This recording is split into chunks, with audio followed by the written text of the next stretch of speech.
Donald Trump যুক্তরাষ্ট্রের রাজনীতিতে এক বিতর্কিত চরিত্র।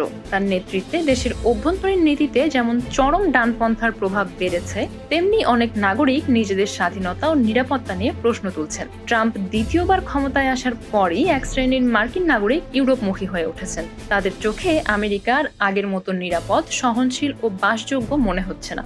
রয়টার্সের এক অনুসন্ধান বলছে, ট্রাম্পের রাজনৈতিক দৌড়ে প্রত্যাবর্তনের ঘোষণা আসার পর থেকেই ইউরোপে অভিবাসনের প্রবণতা বেড়ে গেছে। শুধু পরিসংখ্যানই তা বলছে না, অভিবাসন সহায়তা প্রতিষ্ঠানগুলোর তথ্যও এই প্রবণতার সত্যতা নিশ্চিত করেছে। 2025 সালের প্রথম 3 মাসে যুক্তরাষ্ট্রের নাগরিকদের ফ্রান্সের দীর্ঘমেয়াদী ভিসার আবেদন বেড়েছে প্রায় 20%। একই সময়ে আয়ারল্যান্ডের পাসপোর্ট আবেদনের হার ছিল গত 1 দশকের মধ্যে সর্বোচ্চ। যুক্তরাজ্যেও মার্কিন নাগরিকদের আবেদন সংখ্যা ছিল 2 দশকের মধ্যে সর্বাধিক। এসব তথ্য প্রমাণ করে মার্কিনদের মধ্যে একটি বিকল্প বাসস্থান খোঁজার প্রবণতা জোরালো হয়েছে। এর পেছনে মূলত দুটি প্রধান কারণ: রাজনৈতিক বিভাজন ও নিরাপত্তাহীনতা। বিশেষ করে LGBTQ+ সম্প্রদায়, অভিবাসী, মুসলিম ও কৃষ্ণাঙ্গ নাগরিকদের একটি অংশ মনে করছেন ট্রাম্প প্রশাসনে তারা বৈষম্যের শিকার হতে পারেন।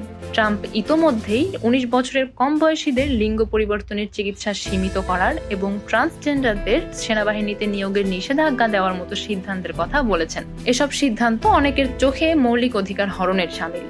কলোরাডোর এক ট্রান্সজেন্ডার দম্পতি, যারা নাম প্রকাশে অনিচ্ছুক, জানান তারা ইতালিতে শিক্ষার্থী ভিসা নিয়ে চলে যাওয়ার পরিকল্পনা করছেন, কারণ তারা মনে করছেন ট্রাম্পের শাসনে তাদের উপর হামলার আশঙ্কা বেড়েছে। তবে ইউরোপও একেবারে সমস্যা মুক্ত নয়। পর্তুগাল, স্পেন, ইতালির মতো দেশগুলোতে ইতোমধ্যে ডিজিটাল নোমাড ভিসা, অবসর ভিসা এবং গোল্ডেন ভিসার চাহিদা আকাশচুম্বী। এসব দেশ পর্যটক ও অভিবাসীদের চাপে আবাসন সংকটে পড়েছে, ফলে সরকারগুলো বিভিন্ন ভিসা স্কিম বন্ধ বা সীমিত করতে বাধ্য হয়েছে। স্পেন সম্প্রতি গোল্ডেন ভিসা স্কিম বন্ধ করেছে এবং পর্তুগালেও আবাসন বিনিয়োগ ভিত্তিক ভিসা এখন আর পাওয়া যাচ্ছে না। তবুও এই সীমাবদ্ধতাগুলো ট্রাম্পের শাসনের সম্ভাব্য পরিণতির তুলনায় অনেক মার্কিন নাগরিকের কাছে কম ভয়ঙ্কর।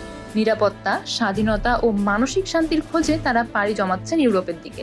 এক অর্থে এটি শুধু ভৌগোলিক স্থানান্তর নয়, বরং একটি মানসিক ও সামাজিক পাল্টে যাওয়ার পদক্ষেপ।